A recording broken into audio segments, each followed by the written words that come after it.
Hello, আসসালামু আলাইকুম। তো আজকে আমরা দেখব যে কিভাবে আমরা হটস্পট সার্ভার তৈরি করতে পারি। তো এই জন্য আমরা প্রথমে উইনবক্সের মাধ্যমে মাইক্রোটিকে লগ ইন করবো। তো এই হটস্পট সার্ভারটা আমাদের কেন লাগে?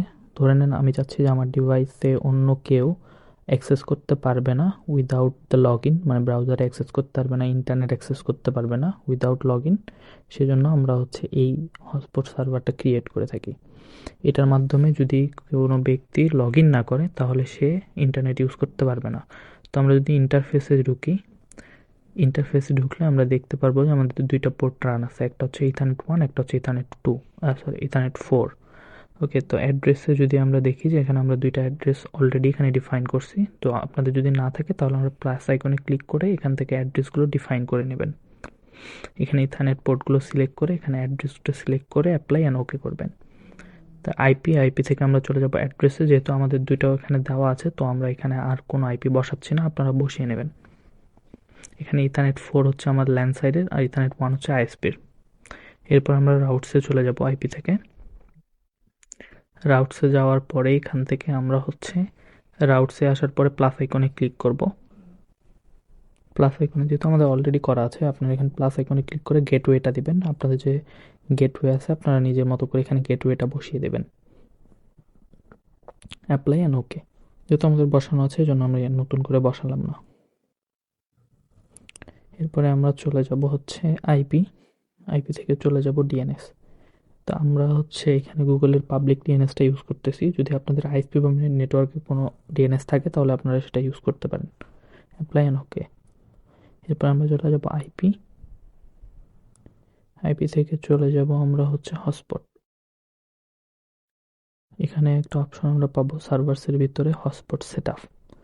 তো এই সার্ভার্সের ভিতরে এসে হটস্পট সেট আপে যদি আমরা ক্লিক করি তাহলে এখানে প্রথমে আসবে আমরা কোন ইন্টারফেসে করতে চাচ্ছি। যেহেতু আমাদের ল্যান্ড সাইডে হচ্ছে ইন্টারফেস 4, সেজন্য আমরা এখানে ইন্টারফেস 4টা সিলেক্ট করে নেক্সট করলাম। এখানে আমাদের লোকাল অ্যাড্রেসটা চাচ্ছে, এটা ডিফল্টভাবে আমরা সেটা রেখে দিলাম। এখানে আমাদের নেটওয়ার্ক পুল ক্রিয়েট করতে হবে। আমরা এখানে টেস্ট পারপাসে আমরা 10টা আইপি এখানে আমরা ইউজারদেরকে বা ইউজারদের ডিভাইসকে দিয়ে দেব। তো এখানে আমরা 10টা সিলেক্ট করব, 10 থেকে 20। তো আমরা এখানে 10 থেকে 20 সিলেক্ট করলাম। এরপর আমরা নেক্সট। এরপর এখানে এটা নাম থাকবে, এখানে অন্য কিছু দেওয়ার দরকার নেই। সার্টিফিকেটে আমরা নাম রাখবো। নেক্সট। এখানে আমাদের সব ডিফল্ট থাকবে এবং নেক্সট। ডিএনএসগুলো আমাদের আগেরগুলো থাকবে। ডিএনএস নেমের এখানে আমরা একটা ওয়েবসাইটের নাম দিতে পারি বা একটা সাইটের নাম লিখে দিতে পারি, যেটা টাইপ করার মাধ্যমে আমরা মাইক্রোটিক লগ ইন পেজ পর্যন্ত যাব। এখানে আমরা ডেমো পারপাসে আমার একটা নাম দিয়ে এখানে .com দিয়ে দিচ্ছি, khalidhassanovic.com। এবার নেক্সট। এখানে ইউজার নেম এবং পাসওয়ার্ড আমরা সিলেক্ট করব। তো এটা খুবই ইম্পর্টেন্ট, অ্যাড্রেস, ইউজার নেম এবং পাসওয়ার্ড, এই তিনটা জিনিস আমাদেরকে মনে রাখতে হবে, কারণ এগুলোর মাধ্যমে আমরা লগ ইন করবো। ডেমো পারপাসে আমি একটা ক্রিয়েট করলাম, দেখেন সাকসেসফুলি হয়ে গেছে। এবার যদি আমরা আমাদের ব্রাউজার অন করি, এখান থেকে যদি আমরা যে কোনো কিছু আমরা যদি সার্চ করি তাহলে আমাদের এখানে ইরর আসবে। এখানে দেখেন this site can be reach. তো এটার জন্য এখন ইন্টারনেটের জন্য আমরা ব্রাউজ করার জন্য আমাদেরকে কি করতে হবে, আমাদেরকে ওই যে আমরা যে ডিএনএস নেম যে একটা সিলেক্ট করছিলাম ওইটা টাইপ করতে হবে। তো আমরা এখানে আমাদের ওইখানে যেটা দিয়েছিলাম khalidhassanovic.com, এটা দিয়ে যখন আমরা সার্চ করব তখন আমরা মাইক্রোটিকের লগ ইন পেজে চলে আসবো। মাইক্রোটিক লগ ইন পেজে ইউজার নেম এবং পাসওয়ার্ড ডিফাইন করতে হবে। আমরা যে ইউজার নেম এবং পাসওয়ার্ডটা ওখানে দিয়েছিলাম সেটা এখানে দিয়ে আমরা লগ ইন করছি জাস্ট সিম্পলি। আমরা কানেক্ট করার পরে এখানে আমাদের সিম্পলি লগ ইন হয়ে গেছে। এখানে আমরা ডিটেলসগুলো দেখতে পাচ্ছি।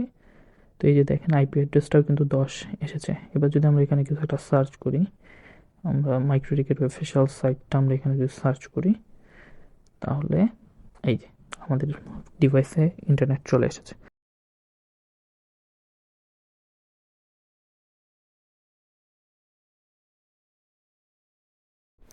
তো এইভাবে আমরা একটা হটস্পট সার্ভার ক্রিয়েট করতে পারি। তো আজকে এই পর্যন্তই। Thank you.